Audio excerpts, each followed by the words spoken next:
আজিৰ পৰা ই ৰিক্সাৰ ৰেজিষ্ট্ৰেশ্যন অনলাইন ৰেজিষ্ট্ৰেশ্যন আৰম্ভ হ'ব আৰু যেনে যোৱা বছৰো আমি Assam linguistic minority development board government of আসামৰ আণ্ডাৰত আমি ই ৰিক্সা দিছিলোঁ।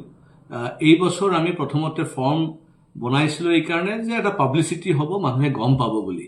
তো বিভিন্ন জেগাত এতিয়া মানুহ গম পাই গৈছে, বহুত হাজাৰ হাজাৰ মানুহে আমাক আগবাঢ়ি আহিছে, তেওঁলোকে এতিয়া অনলাইনত ৰেজিষ্ট্ৰেশ্যনত এপ্লাই কৰাৰ কাৰণে। তো অনলাইন ৰেজিষ্ট্ৰেশ্যন ডিচেম্বৰৰ 1 তাৰিখৰ পৰা ডিচেম্বৰৰ 30 তাৰিখলৈকে ৰেজিষ্ট্ৰেশ্যন হ'ব। আৰু অনলাইন ৰেজিষ্ট্ৰেশ্যন মনত ৰাখিব, আপোনালোকে কৰিব লাগিব www.linguisticminority.in কৰিব লাগিব। আকৌ ৰিপিট কৰিছোঁ, www.linguisticminority.in। এই যেতিয়া আপুনি ছাইটত গৈ পেলাই খুলিব, খুব ইজিলি আপোনাৰ খোলা যাব আৰু বহুত কমপ্লিকেটেড নহয় আপোনাৰ মানে কি বুলি কয় এপ্লিকেশ্যন ফৰ্মটো।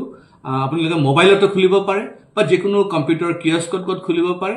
নিজৰ কম্পিউটাৰত খুলিলে ভাল, যে আপোনাৰ তেতিয়া পইচা খৰচ নাযায়, কাৰণ কিয়স্কত গ'লে হয়তো এটা কিয়স্কৰ যিসকল চলায় তেওঁলোকে এটা সৰু এমাউণ্ট ল'ব পাৰে, কিন্তু আমি প্ৰিফাৰ কৰিম যে আপোনালোকে মোবাইলত খুলিব। আৰু মোবাইলত যেতিয়া ৰেজিষ্টাৰ্ড হৈ যাব, আপোনালোকে এটা আইটেমৰ কাৰণে এজনে কৰিব। যদি ভাবিছে যে আপুনি ই ৰিক্সাৰ কাৰণে কৰিব বিচাৰিছে, তো ই ৰিক্সাৰ কাৰণে এপ্লাই কৰিব। যদি আপুনি মপেড বিচাৰিছে, তো মপেডৰ কাৰণে কৰিব। আৰু প্ৰথমতে এটা কথা মনত ৰাখিব যে যেতিয়া আপুনি আধাৰ কাৰ্ড দিব, আধাৰ কাৰ্ডৰ নাম্বাৰ দিব, আধাৰ কাৰ্ডৰ নাম্বাৰটো কিন্তু ভেৰিফিকেশ্যন হ'ব। সেইকাৰণে এটা আধাৰ কাৰ্ডত এজনে মানে এপ্লাই কৰিব পাৰিব। আৰু এটা আধাৰ কাৰ্ডত আপুনি দুটা আইটেম আপুনি এপ্লাই কৰিব নোৱাৰে। আৰু তেনেকে আপুনি নিজৰ মোবাইল নম্বৰ দিব লাগিব। এটা মোবাইল নম্বৰত এটাই আপুনি ৰেজিষ্টাৰ কৰিব পাৰিব। সেইকাৰণে আমাৰ ডাবল চেক আমি ৰাখিছোঁ। ডাবল চেক এইকাৰণে ৰাখিছোঁ, নহ'লে এজন ব্যক্তিয়ে 2বাৰ 3বাৰকৈ এপ্লাই কৰে, এইটো এটা ৱেষ্ট হৈ যায়। আমি স্ক্ৰুটিনি কৰাৰ সময়তে বহুত প্ৰব্লেম হয়।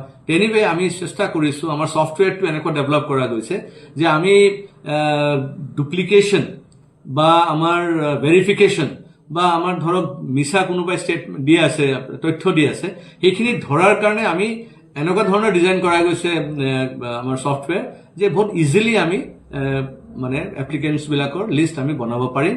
আৰু সেই এপ্লিকেণ্টছৰ লিষ্ট যেতিয়া আহি যাব, তাৰ পৰা বাছনি কৰা হ'ব। সেইকাৰণে মই অনুৰোধ কৰিম যে এজন ব্যক্তি এটা আইটেমৰ কাৰণে এপ্লাই কৰিব আৰু এবাৰ এপ্লাই কৰিব। দ্বিতীয়টো কথা হ'ল যে এই ই ৰিক্সা আৰু মপেড যে দিয়া হ'ব, এয়া ভাষিক সংখ্যালঘু মানুহসকলৰ কাৰণে দিয়া হৈ আছে। সেইকাৰণে যিসকল ধাৰ্মিক সংখ্যালঘু আছে, তেওঁলোকে কিন্তু এপ্লাই কৰিব নালাগে।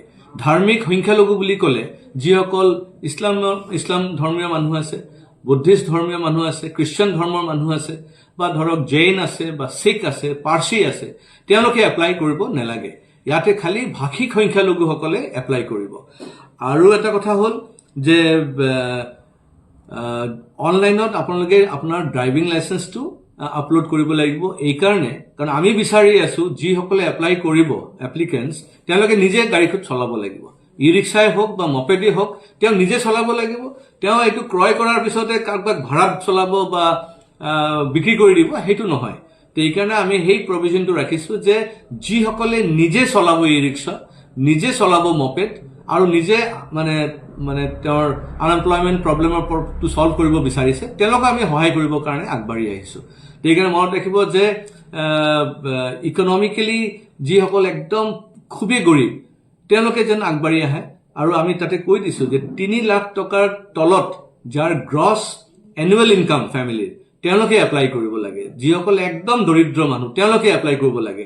কোনোবাই ভাবিছে যে আমি এপ্লাই কৰিম, পাই গ'লে তাৰপিছতে মানে আপোনাৰ আমি ভাড়াত চলাব পাৰিম বা বিক্ৰী কৰিব পাৰিম, এইটো এইবছৰ একদমেই নোৱাৰিব। এইকাৰণে আমি টোটেলি ভেৰিফিকেশ্যন চিষ্টেম ৰাখিছোঁ।